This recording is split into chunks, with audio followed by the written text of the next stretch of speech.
Things to remember when everything's falling apart. What's up, guys? It's Sabrina Alexis from Numo.com. This topic is a little bit different than what we normally cover on this channel, and usually I get my inspiration from you guys, from the relationship issues that you're struggling with. But this topic is inspired by my own life, because never in my life have I experienced so many things going wrong so consecutively. I don't want to say I'm totally out of it, but I'm mostly out of it. It was just an insane time, and there were things that I put into place that helped me get out of it and help me come out of it even better. So I figured I would share those with you because they could be super helpful to you as well. This is going to be an interesting video, and this is really going to provide helpful information no matter what you're struggling with in your life. It could be relationship issues or other issues. So make sure you watch until the very end.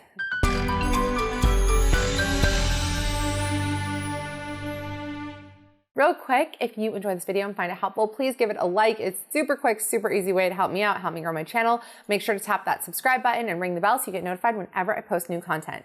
Also, if you are struggling in your life, with your love life, with your job, whatever it is, and you want to talk to me one-on-one, then you can set something up at numo.com/coaching. I offer phone, Zoom, email responses, whatever is good for you. And also make sure to join me in New Mode mailing list at numo.com/subscribe and follow me on my socials at New Mode on Instagram and Sabrina Alexis A&M on TikTok. Okay, so I don't want to be dramatic or anything here. Everything is fine in the grand scheme of things. It was more just a lot of things happening all at once. And I'm not trying to be cryptic here. I would have no problem sharing the whole detailed list of everything that went wrong, but I'm not going to, just for two reasons. Number one, I hate playing the victim. And I did catch myself playing the victim on several occasions over the last few months. And it's a terrible feeling. It's terrible to be in that place of why me? Woe is me. Nothing is working out the way that I want it to. And I don't want, people feeling sorry for me. And at the same time, I'm not going to share it because there are other people who might want to smack me upside the head for my problems because they probably wish more than anything that they could have the problems that I have. So I want to be sensitive to that as well. But it was a lot. I really feel I was in the dark place. It's okay, in life, it happens to all of us, things go right, things go wrong, things go right, things go wrong. But I've never had so much wrong. It literally felt like every single thing I touched would turn to crap. It was just crazy. And it wasn't just me. It was my kids just constantly getting sick, ending up in the emergency room. So much stuff. Anyway, the bad luck has stopped. And I think in large part because I was able to get a handle on myself, my internal world, learn to process things and manage a little bit better. Because when we are in the dark, we attract more dark. It's you guys have heard the expression, getting up on the wrong side of the bed. It's you get up, maybe you got up in a cranky mood. Maybe you got up and read an email that started your day off wrong, whatever the case. You just notice the rest of the day, it's more bad stuff just getting piled on you. So there are things in life that we just have no control over, but then we also do have a degree of control. So let's focus on those areas, because otherwise you'll just feel overwhelmed and powerless in your own life. Number one, let the feelings out. I'm so bad at this, but it's really important. You have to just let the feelings out. Let yourself cry. Let yourself sink into the despair, at least for a moment. I mean, don't fall into the victim role, but at least in the moment, acknowledge things are really hard right now. I honestly hate this toxic positivity movement that is swirling around. Okay, I get it. It's good to look on the bright side, but I just don't like this attitude of oh, just buck up, just smile. Yeah, things are bad, but it could always be worse. In the midst of all the things going wrong, I broke my toe, right? I mean, I played sports my entire life, never broke a bone, and I broke a toe going to get chicken out of the refrigerator. Now, at least I didn't break my foot. At least I didn't break my leg. At least I didn't break both legs. It could have been worse. Yeah, it could have been worse. I could go on and on all day for all the way. I could have broken my neck. It could have been so much worse. We could talk about it all day. But the fact that I didn't break my foot and I broke my toe doesn't change the fact that breaking a toe was really annoying. It was really frustrating to not have my mobility, when I run a business and have 3 kids. So that was still hard. And it's okay to acknowledge this is hard. Yeah, it could be worse, but this sucks. So feel your feelings. They are valid. What I don't like about the toxic positivity movement is that you feel shamed for feeling negative emotions, which I don't think you should live in the land of negative emotions, but sometimes things are hard and painful, and it's okay to acknowledge that instead of feeling I'm such a wimp, I'm such a baby, I'm such a drama queen, why am I getting so upset about this? Look what other people have to live with. So feel your feelings, let them out. And I'm sure you've noticed, when you have a good cry, you feel better. When you just hold it in, you're tense, you have that choked up feeling feeling. You're just miserable. Like, suppressing emotions also just has negative consequences for your health. When I was in college, I actually saw this energy healer. I mean, I'm very into stuff like that. Anyway, so she can like feel your body and know, where you're holding emotions, and she can feel like your traumas.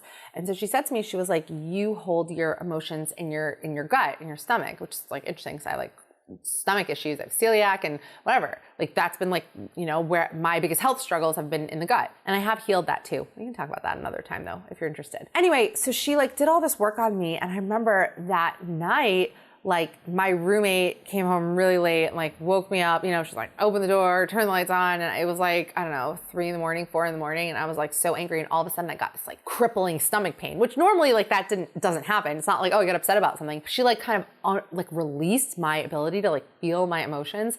And I felt all the like repressed, like, I don't know, anger was just coming out in a moment when like I got angry about something. It was just such an interesting thing. Anyway, the point is suppressing emotions has consequences. Like those emotions you think that like, oh, they're going to disappear if you shove them to the back. They're not. They're still there, just waiting to be activated in a moment's notice. Number 2, it's just a season. One thing I guess that's nice about being older, and I was always, I don't know if you guys are like this, but I was always like an ageophobic. I was terrified of getting older. But now that like I'm getting into the depths of my 30s, I realize that there are those benefits. And one of them is that like you can look back on your life and the sequence of events in your life, and you can see that, okay, like there are good times and there are bad times and there are good times and there are bad times, and everything is just a season. Nothing's forever. You don't feel that way when you're like a teenager because you don't have much life experience to look back on. So when things are really bad, it just feels like it's gonna be like this forever. Nothing ever stays the same.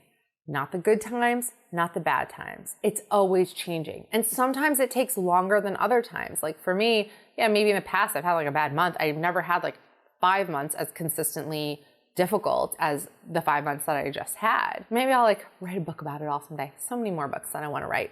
We'll get there someday when my kids are a little older. And I tell this to you guys all the time when you're going through a breakup or a hard time or are feeling a lot of pain.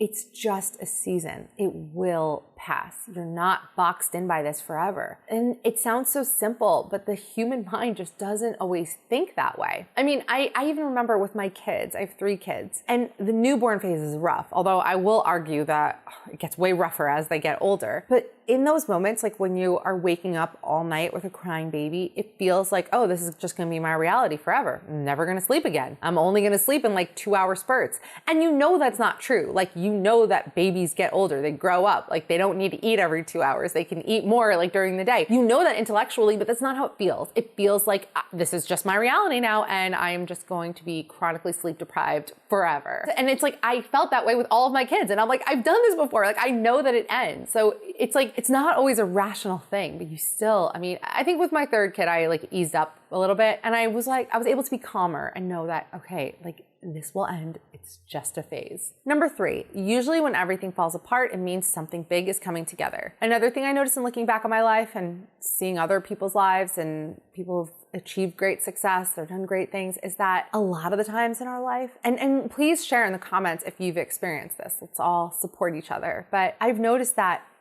when things are at their absolute worst, that like precedes things really coming together. And in my life, I just look back on like the times when I was in the darkest places, what came after that.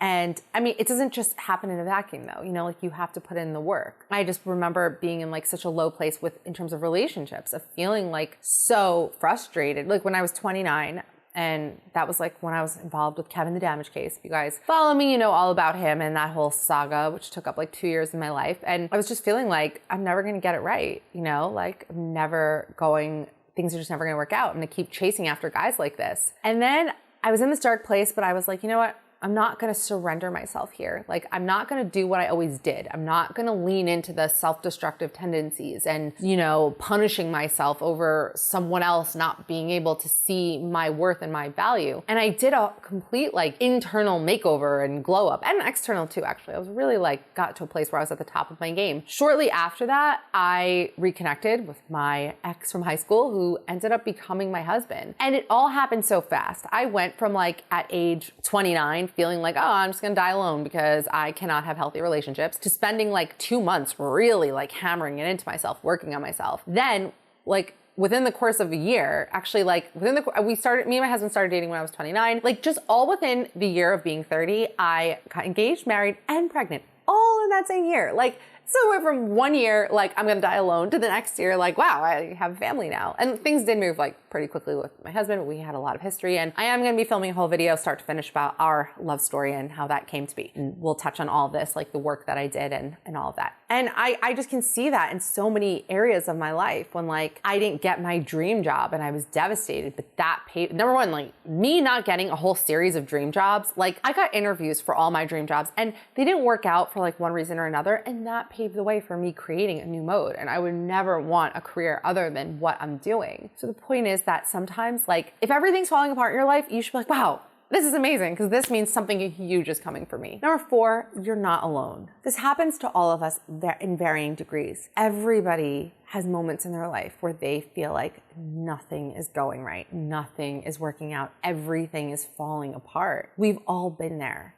And pretty much everyone's gotten through it, and you will too. It's just a human experience. And I think what can make you feel like nobody else is experiencing this is because of freaking social media, where we're looking at everyone filtered and photoshopped and perfect and flawless. That's why like the best compliment I receive is when people are like, I like your social media because you're so real. And it's true. I mean, because I'm not gonna present that image to the world. It doesn't bring any good to society. But the point is like, I'm a coach. Like I work with people. So I see people, people contact me through social media. I see their social media and then they talk to me about their struggles. And it's like, wow, this person looks like they have it all together. But deep down, like everything's falling apart. They're suffering. Like their relationships are a mess. And there's all these things like going wrong, but you would never know it looking at their social media. And I think that's a problem. That's why it feels so isolating. That's why you feel so alone, because you're like, everyone else has it together. Everyone else has these perfect lives. And it's just me. I'm the only one that can't get it right.